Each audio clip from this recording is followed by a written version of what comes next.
शिव जी के सभी प्यारे भक्तों को हर हर महादेव, जय शिव शंकर। दोस्तों आज की इस वीडियो में हम बात करने वाले हैं शिव जी के 12 ज्योतिर्लिंगों में से एक ज्योतिर्लिंग महाकालेश्वर ज्योतिर्लिंग की यात्रा के बारे में। भारत के मध्य प्रदेश राज्य में अत्यंत पुराने भगवान महादेव की नगरी उज्जैन को अवंतिका और उज्जैन के नाम से भी जाना जाता है। शिप्रा नदी के किनारे बसा उज्जैन भारत के 7 पुराने प्राचीन शहरों में से एक प्रमुख स्थान पर है। यहाँ हर 12 साल में एक बार सिंहस्थ महाकुंभ का आयोजन होता है। इस महाकुंभ के अवसर पर देश विदेश से करोड़ों श्रद्धालु भक्तजन, साधु संत, महात्मा शिप्रा नदी में कुंभ स्नान करते हैं और महाकालेश्वर ज्योतिर्लिंग के दर्शन प्राप्त करते हैं। तो दोस्तों चलिए आज आपको इस चमत्कारी और दिव्य ज्योतिर्लिंग के दर्शन करने की यात्रा के बारे में संपूर्ण जानकारी देते हैं। वीडियो अगर अच्छा लगे तो वीडियो को लाइक जरूर कीजिएगा, हमारे इस चैनल को सब्सक्राइब भी कीजिएगा और कमेंट बॉक्स में हर हर महादेव, जय श्री महाकाल भी अवश्य लिखिएगा। तो चलिए दोस्तों आपको लेके चलते हैं इस पावन यात्रा में। तो सबसे पहले बात करते हैं उज्जैन कैसे पहुँचे।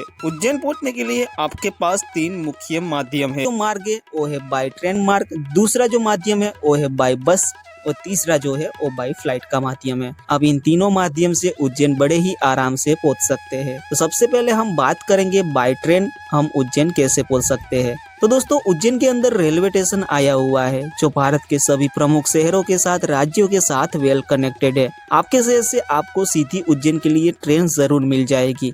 अगर दोस्तों आपको अपने शहर या राज्य से सीधी कोई ट्रेन मिलती नहीं है तो परेशान होने की जरूरत नहीं है। आपको सबसे पहले अपने राज्य से या शहर से पहुंच जाना है दिल्ली तक। दिल्ली से आपको उज्जैन के लिए बहुत सारी ट्रेनें अवेलेबल हो जाती है, तो आप आराम से उज्जैन पहुंच सकते हैं ट्रेन के माध्यम से। तो दोस्तों ये ट्रेन के माध्यम की बात हो गई। अगर आप यहाँ पर बाय रोड यानी कि बस या टैक्सी के माध्यम से उज्जैन पहुंचना चाहते हैं तो किस तरह पहुंच सकते हैं, चलिए इसके बारे में बात करते हैं। उज्जैन के लिए भारत के सभी राज्यों से राज्य परिवहन की सार्वजनिक बस और प्राइवेट नॉन एसी बसें चलती है।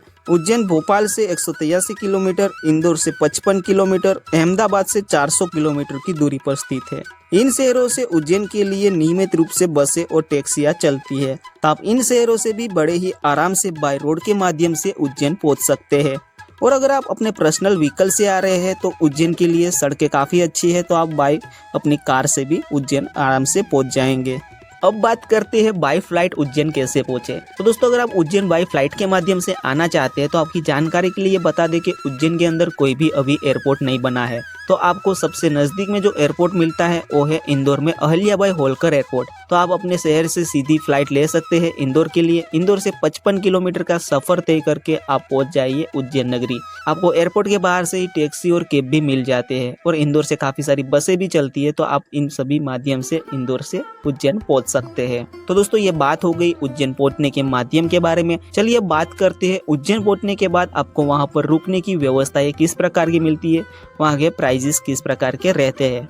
उज्जैन में आपको काफी सारी प्राइवेट होटल्स और धर्मशालाओं का ऑप्शन मिल जाता है। इन धर्मशालाओं में और होटल्स में जो प्राइजेस रहते हैं वो सीजन के अकॉर्डिंग रहते हैं।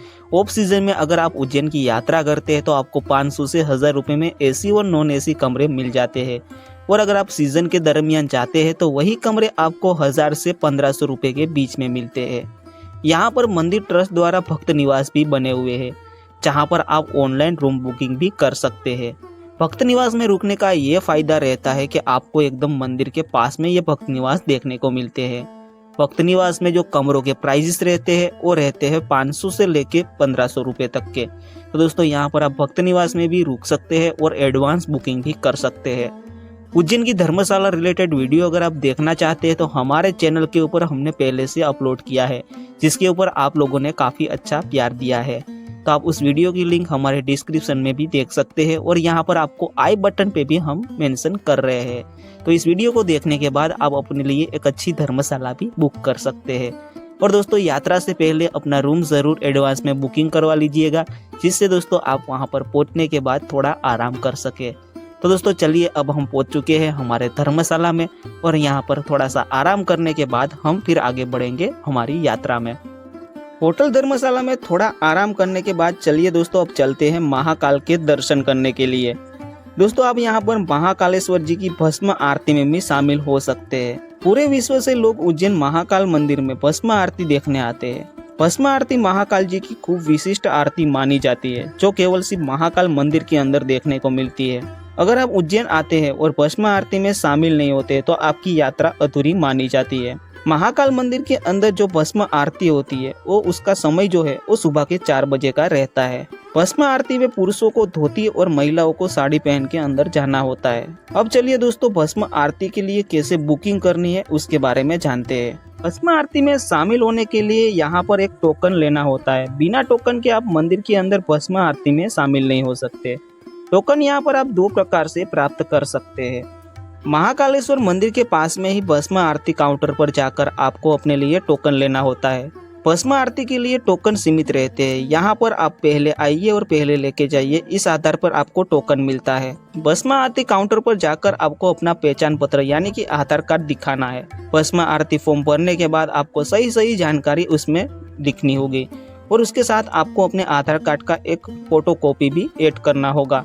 अगर आपका फॉर्म स्वीकार किया जाएगा तो आपके मोबाइल के ऊपर आपको मैसेज प्राप्त हो जाएगा, जिसे दिखाकर आप भस्म आरती में शामिल हो सकते हैं। दूसरा जो यहाँ पर तरीका है भस्म आरती में शामिल होने का, वो है ऑनलाइन का। तो आप ऑनलाइन के माध्यम से अपनी भस्म आरती के लिए टोकन बुक कर सकते हैं। महाकालेश्वर मंदिर ट्रस्ट की वेबसाइट के ऊपर आप जाके एडवांस में अपने लिए इस भस्म आरती का टिकट बुक कर सकते हैं। उसके लिए आपको 200 रुपये का ऑनलाइन चार्ज लगता है। ऑनलाइन भस्म आरती करने वालों के लिए यहाँ पर लिंक पहले से मौजूद रहती है। जो भी श्रद्धालु फॉर्म जमा करेगा उसके लिए रिफ्रेश नंबर अपलोड किया जाता है। एक दिन बाद श्रद्धालु के पास कंफर्मेशन लिंक आ जाता है। यहाँ पर प्रतिदिन 400 श्रद्धालु टिकट बुक करने के बाद निर्धारित समय पर बाबा महाकालेश्वर की इस दिव्य और भव्य भस्म आरती में शामिल होते हैं। ऑनलाइन बुकिंग का जो समय है भस्म आरती टिकट का, वो सुबह 8 बजे का है। आपको 8 बजे यहाँ पर वेबसाइट के ऊपर जाके पंजीकरण कर लेना है। ये सारी प्रोसेस करने में सिर्फ आपको 15 मिनट का वक्त मिलता है। 15 मिनट में अगर आप सारी प्रोसेस कंप्लीट नहीं करते तो आपको वापस 20 मिनट वेट करना होगा। यहाँ पर 400 लोगों के लिए ये स्लॉट अलॉट किया जाता है। तो दोस्तों, अगर आप भी भस्म आरती में ऑनलाइन टिकट बुक करना चाहते हैं और शामिल होना चाहते हैं तो 8 बजे यहाँ पर सारी प्रोसेस कंप्लीट जरूर कर लीजिएगा। मैं यहाँ पर वेबसाइट दे रहा हूँ स्क्रीन के ऊपर। इस वेबसाइट के ऊपर जाके आप अपने भस्म आरती का टिकट भी बुक कर सकते हैं। और महाकालेश्वर भक्त निवास में अगर आप रूम लेना चाहते तो इसी वेबसाइट के ऊपर जाके आप बुक कर पाएंगे। तो दोस्तों, इसका लिंक भी मैं अपने डिस्क्रिप्शन में दे रहा हूँ, वहाँ पर जाके आप चेक जरूर कर लीजिएगा। तो चलिए दोस्तों, अब चलते हैं महाकाल ज्योतिर्लिंग के दर्शन करने के लिए। मंदिर के अंदर जाते वक्त अपना सारा सामान यहाँ बने हुए लॉकर रूम में जमा करवा दीजिए। मंदिर के अंदर आप कोई भी चीज लेके नहीं जा सकते हैं।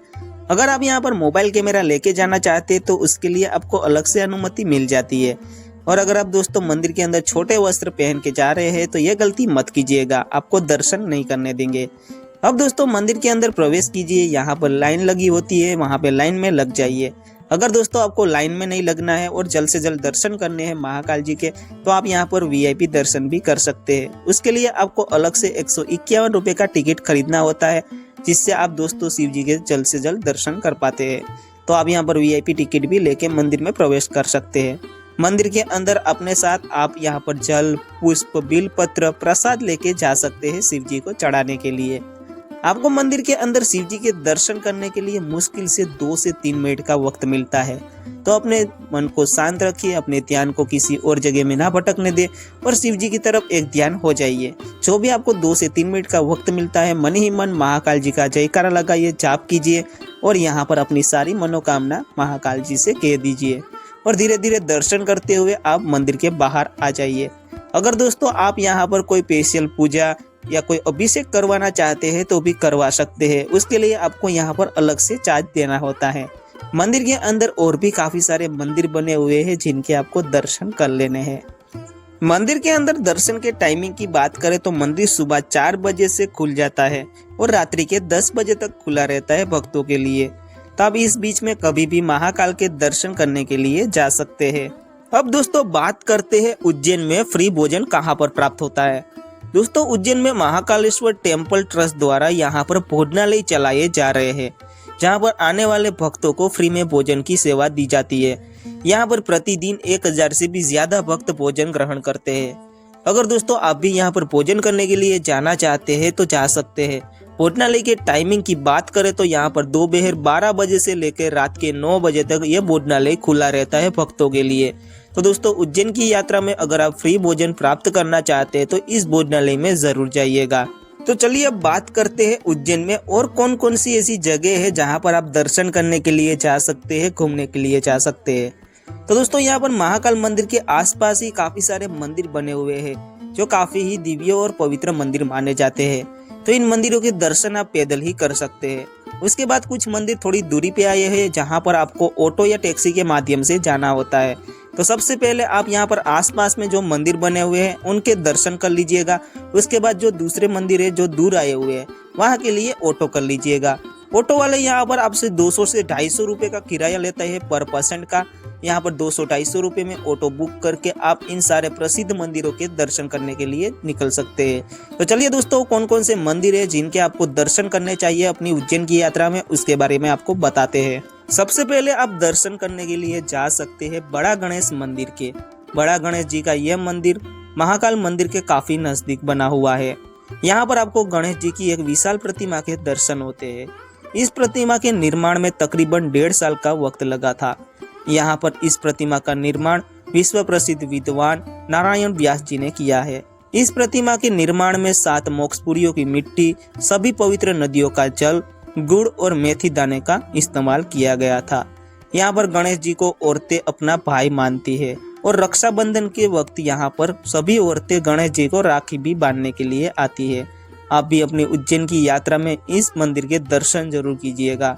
बड़ा गणेश जी के दर्शन करने के बाद अब आपको लेके चलते हैं माता हरसिद्धि के प्राचीन मंदिर के दर्शन करने के लिए। उज्जैन के प्राचीन मंदिरों में से एक मंदिर है माता हरसिद्धि का। यह मंदिर रुद्रसागर तालाब के किनारे बना हुआ है। यह मंदिर में आपको देवी माता के 51 शक्तिपीठों में से एक शक्तिपीठ के दर्शन होते हैं। यहाँ पर माता की कोनी आके गिरी थी। यहाँ पर आपको मंदिर के परिसर में 2 बड़े स्तंभ देखने को मिलते हैं जहाँ पर रात के टाइम पूजा होती है तब दिए जलाए जाते हैं। यह नजारा काफी ही ज्यादा अद्भुत होता है। यहाँ पर पूजा में भी आप रात में शामिल हो सकते हैं।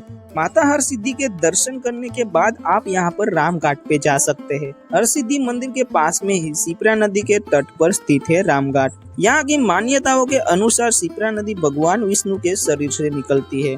ये घाट कुंभ स्नान के लिए भी प्रसिद्ध है। यहाँ पर भगवान श्री राम ने अपने पिता दशरथ का पिंडदान भी किया था। यहाँ पर शाम के टाइम शिप्रा जी की आरती भी की जाती है। यहाँ पर काफी सारे नए और पुराने प्राचीन मंदिर बने हुए हैं जिनके भी आप दर्शन कर सकते हैं। तो आप यहाँ पर हरसिद्धि जी के दर्शन करने के बाद रामघाट के भी दर्शन जरूर कीजिएगा। यहाँ से चलते हैं भगवान गणेश के एक और मंदिर के दर्शन करने के लिए। इस मंदिर का नाम है चिंतामण गणेश मंदिर। यह महाकाल मंदिर से 5.5 किलोमीटर की दूरी पर आया हुआ है। यह मंदिर काफी प्राचीन और काफी पवित्र मंदिर है। इसकी पवित्रता आज भी यहाँ पर संरक्षित है। यहाँ पर भगवान गणेश के आपको 3 स्वरूप के दर्शन होते हैं। पहला जो स्वरूप है वो है चिंतामण, दूसरा है इच्छामण और तीसरा है सिद्धि विनायक। भगवान चिंतामण यहाँ पर भक्तों को सभी चिंताओं से मुक्ति प्रदान करते हैं। इच्छामण यहाँ पर अपने भक्तों की सारी मनोकामनाएं पूरी करते हैं और सिद्धि विनायक जो स्वरूप है वो भक्तों को सिद्धि प्रदान करने का कार्य करते हैं। तो आप भी इस भगवान गणेश जी के इस दिव्य और पवित्र मंदिर के दर्शन अवश्य कीजिएगा। चिंतामण गणेश जी के दर्शन करने के बाद आपको यहाँ से जाना है महर्षि सांदीपनि आश्रम। यहाँ पर भगवान श्री कृष्ण ने अपनी विद्या प्राप्त की थी। यहाँ पर 11 साल की उम्र में कंस का वध करने के बाद भगवान श्री कृष्ण अपने भाई बलराम के साथ विद्या प्राप्त करने के लिए आए थे। यहीं से अपनी सारी विद्या प्राप्त की थी उन्होंने सिर्फ 64 दिनों में। तो दोस्तों आप यहाँ पर जा सकते हैं सांदीपनि आश्रम के भी दर्शन करने के लिए। सांदीपनि आश्रम के दर्शन करने के बाद अब चलते हैं गढ़कालिका माता के दर्शन करने के लिए।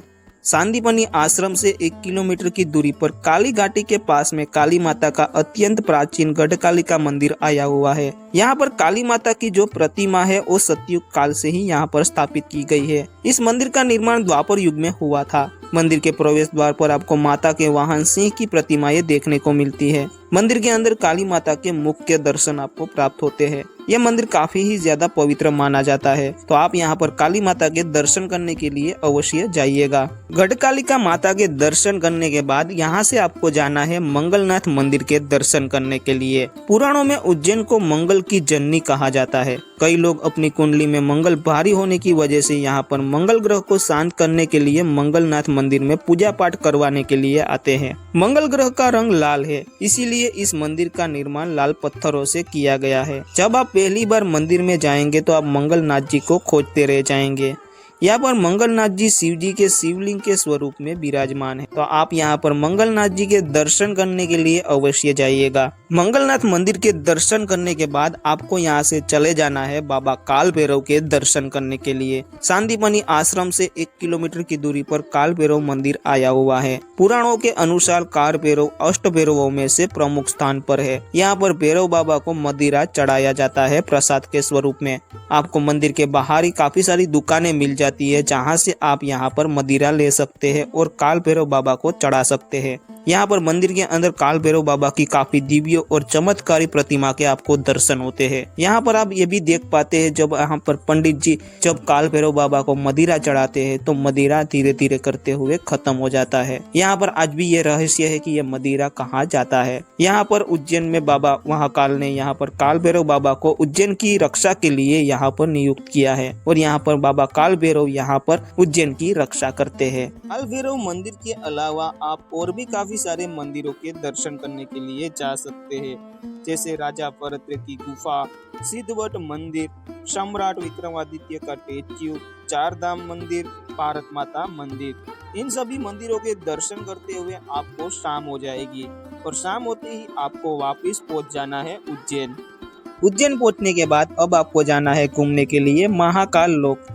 उज्जैन में महाकाल कॉरिडोर में महाकाल लोक का उद्घाटन प्रधानमंत्री नरेंद्र मोदी द्वारा 11 अक्टूबर 2022 को किया गया था। महाकाल लोक की लंबाई 900 मीटर है, जो 350 करोड़ की लागत में बना है। इस कॉरिडोर में सनातन और आधुनिकता का अद्भुत संगम आपको देखने को मिलेगा। महाकाल लोक में 200 मूर्तियां बनाई गई है। यह भारत देश का पहला नाइट गार्डन है, तो अगर आप भी यहाँ पर घूमना जाना चाहते हैं तो जा सकते हैं। काफी खूबसूरत नजारा आपको रात के टाइम में यहाँ पर देखने को मिलता है। तो दोस्तों यहाँ पर हमने आपको सभी प्रमुख मंदिरों के बारे में, घूमने के जगहों के बारे में संपूर्ण जानकारी दे दी है। अब बात करते हैं इस यात्रा में आपको कितने दिनों का वक्त लगता है। तो दोस्तों इस यात्रा में आपको 2 दिनों का समय लग जाता है। यहाँ पर आपको अपने आने जाने के दिन अलग से जोड़ लेने हैं। अब दूसरे सवाल जो रहता है वो रहता है इस यात्रा में कितना खर्च होता है। तो इस यात्रा के लिए दोस्तों आपका जो बजट रहता है वो 3 से 3,500 होना चाहिए। उज्जैन पहुंचने के बाद पर व्यक्ति का यहाँ पर 3 से 3,500 रुपए का खर्च आ जाता है। दोस्तों यहाँ पर हमने आपको खर्चे के बारे में भी बता दिया, कितने दिनों का वक्त लगेगा ये भी बता दिया और सारी प्रमुख जगहों के बारे में भी बता दिया कि आपको यहाँ पर अपनी यात्रा में कौन सी जगहों पर जाना चाहिए। तो दोस्तों यहाँ पर आपका ये संपूर्ण यात्रा हो गई है उज्जैन की। अगर वीडियो अच्छा लगा है तो वीडियो को लाइक कीजिए, चैनल को सब्सक्राइब कीजिए और कमेंट बॉक्स में जय श्री महाकाल जरूर लिखिएगा। तो दोस्तों आशा करते हैं हमारा ये वीडियो आपके लिए यूजफुल जरूर रहा होगा। तो चलिए दोस्तों मिलते हैं किसी ऐसे ही नए वीडियो के साथ, तब तक के लिए जय श्री महाकाल।